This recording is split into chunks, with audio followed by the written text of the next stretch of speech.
तेषां तत्र गम्येन आदरेण गानमेव हेतु सल्लग्न सस्येकः अनेन उभयोरन्योन्यं मोहात् सम्भवो निर्विद अत वैकुण्ठे भर्तुः चरितानि गायन्ति ते गन्धर्वादय तदया एवं भर्तुः इति हि कपालौकिकनिर्वाहकत्वेन तद्गुणगानम् आवश्यकमिति सूचितम्। एवं गुणगानस्य स्वोपकारकत्वमुक्त्वा परोपकारकत्वमः लोकाः समलक्षपणमिति तस्य लोकस्य सर्वेषाम् एव वा समलं मार्गान्तरस्थितं लोकसम्बन्धं जातं नित्यं वा तस्य क्षपणं तदेव विलय प्रापणम् अहिते हि गन्धर्वारूपं भगवन्तमुपासते अतो सरसा तेषु प्रतिष्ठिता गन्धर्वेषु योगा ओक्त्वा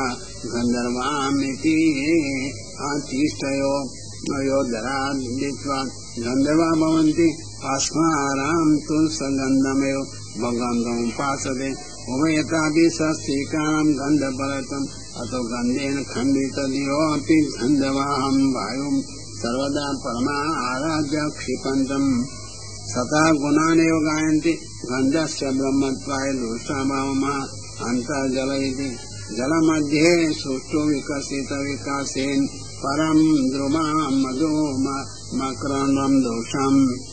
दोषम सा माधवी काचिलता यत वसंतम तुर्यादिदादिदैकी प्रतिष्ठिता सरसं च तस्य विकसन मधुत्वम् अतः तादृशीनां गन्धं वरप्राप्त पृथ्वी सम्बन्धात्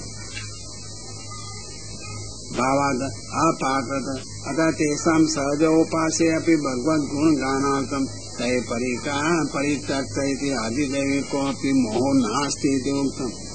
एवं गन्धर्वा सरसामुक्त्वा पक्षिणां दोषभावः परापतेति परापतामृतसारसचक्रवाक अवाकदा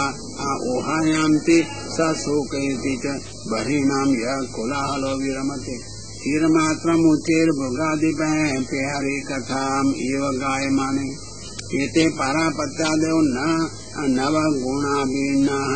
तेषामपि स्वतः सिद्धावाक् तेषां वागेव ब्रह्मा चित्र स त्वमेव तेषां महात्मम् अतएव पातरनुवाक्ये तेषां वाक्यात् सर्वम् एवारम्भः अन्यथा देवानां तद्वाङ्माधुर्यपरत्वं अन्य अब्रूत कोकिलः तादहं चातकः बहिर्मयूर य इति प्रसिद्धोऽपि कोलाहलः तद्वाक्ये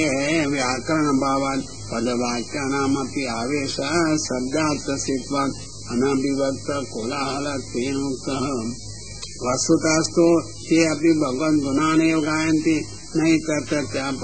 पक्षिणेन अन्य वदन्ति शुद्धसत्त्वस्य तथा लोकत्वेनाविर्भावं तत्र कुक्षपक्षादीनां समवात् सोऽपि कोलाहल भ्रूणमात्रमेव विरमते भृगादिपे भ्रमरसेते हरिकथाम् एव गायमानो सति अनेन तेषां स्वभाकगर्वो नास्ति इति सूचितम्। भृङ्गस्य अधिपत्यां च मन्यते तस्य भगवतः सान्निध्यसमवात् कुन्तलानां तत्साम्याच्च भृगाणामधिपो वा अधिदैविक तस्य वाग्रहरूपेति रागं कृत्वा गाच्छदेति बोध्वा कोलाहलो विरमते तस्यापि अनभिव्यक्तत्वात् वाक्यात् रागपर्यवसानं ज्ञात्वा स्वभागेव तदपीति तदाधारणार्थम् चिरमात्रं भगवत्कथाज्ञानेन सौम्य राग उपयुक्त इति यदा तदा रागानुसारेण भृङ्गरवः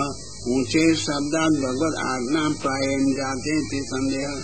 एवं पक्षिणां दोषभावं मुक्त्वा लतानां पुष्पपदानां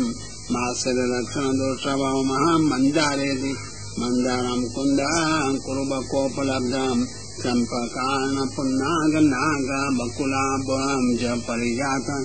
गन्धर्वचीते तुलसिकाभरणेन तस्य अस्मिन् तपः सुमनसो बहुमानयन्ति मन्दारो देवत्वाद् भूमावपसिद कुंद कुरु बको उत्तरम चंपका सर्वत्र प्रसिद्ध अनः काश्मीर प्रसिद्ध पुन्नाग नाग केसर बकुला अंबुजा अपि प्रसिद्ध परिजातो मंदारवन एते पुष्पप्रधान अति परिमल युक्ता तथापि तुलसिका वर्णेन भगवता तुलस्या गन्धेवर्चितेन यस्मिन् वैकुण्ठे तस्यैव तपः सर्व एव सुमनसो भूत्वा मन्दरादयो बहुमानयन्ति न केवलं बहिर्बहुमाननं किन्तु अन्तःकरणापि सुमनसा इति उक्तं तपसा हीना उत्तमत्वं व्रजति तुलसिका भगवत आभरणं वनमाला तत्संभवेति तुलस्यामृतो भुवा यथा लक्ष्मी भगवत प्रसादाच्च तथा तपः कृतमिति अवश्यते मन्दात्तेन वा तस्यां प्रसाद स हि जालन्धर पत्नीभूत मधो कन्या जालन्धर वधार्थं च तां परिगृहीतवान् तस्य पतिव्रतत्वं तप एव वा पूर्वं सिद्धं गुणाकृत सौन्दर्यभावाय भगवता च तथैव स्थापितम् भक्तिमार्गे तस्य महत्त्वं सर्वतोऽधिकः एवं प्रकारत्वेन स्वभाव सात्विक राजस तामसापि सदोषम् अभिमानं दूरीकृत्य तत्र वैकुण्ठे अस्वाभाविक धर्मम् अङ्गीकृतवन्तः इति उक्तम् इदानीं मुख्यतया स्त्रीणाम् एव सहज दुष्टत्वात् दुष्टाभावो प्रतिपाद्यते तथा सर्वा स्त्रियः अन्या आदिभौतिका लक्ष्मी द्विविधा आध्यात्मिका लोकसम्बन्धिनी आदि दैविकी भगवद्भक्ता भगवद आनंद रूपा त्रिविधानपि स्त्रीणाम् आनंद रूपत्वात् सहज दोष संभवति स निराक्रियते तत्प्रथमं भगवद्दीयानां स्त्रीणां दोषभावमः तं संकुलमिति तं संकुलं हरिपदानातिमात्रदर्शि वैदुर्यमारक हेममये विमाने येषां बृहत्कटितटाम् अस्मिन्तसोऽभिमुख्य कृष्ण आत्मानं नरज आदधोस्मयाद्यैः तद वैकुंठ विमाने ही संकुलम तेषां विमानानां प्राप्त उपायमः हरिपदानति मात्र दृष्टि हरिपदयोर और अनाति मात्रम येषां तै दृष्टानि भक्ति मार्गानुसारेण भगवती नम्रत्वेन तादृश विमान दर्शनम् सवनादिषु षड्विध भक्ति वा मात्र शब्देन अवधिवाचि सख्याद्य भावे अपि आनाति पर्यन्तेनैव भक्ति मार्गेण तत् प्राप्तिरिति वा वेद वैदर्य मार्ग हेममयेरिति विमानानां त्रैविधमुक्तं तत् वैदर्य तामसमेव मार्गत्वं सात्विकमेव हेम राजस एव भक्तानामपि त्रैविध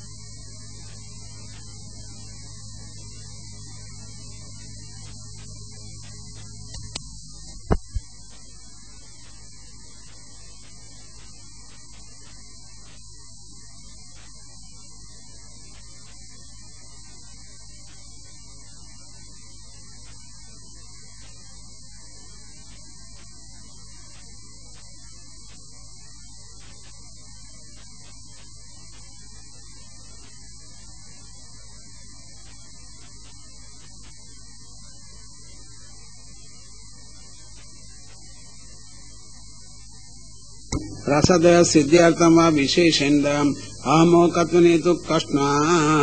कृष्णात्मनमिति भगवद्भक्तानां मनसि तान् रज आददुः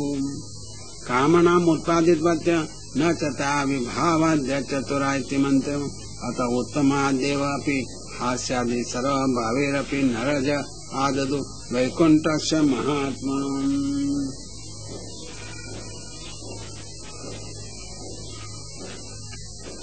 कृष्ण आत्मनेव तथैव कृष्ण आत्मनो भवन्ति कृष्ण आत्मनि येषामिति पक्षे दोषाणामपि दोषत्वं वा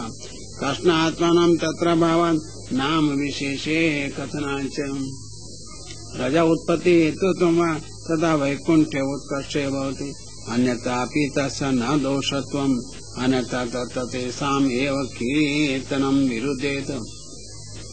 एवं भगवतः स्त्रीणां दोषाभावम् उक्त्वा लक्ष्मा तत्र गर्वं संभवन्ति तदर्थम् एवं तन्निर्माणात् अथापि तस्य सदोष भावमः श्रीरूपिणीति श्रीरूपिणी गणयन्ति चरणारविन्दलीलाम् अम्बुजेन हरिसद्यनि मुक्तदोष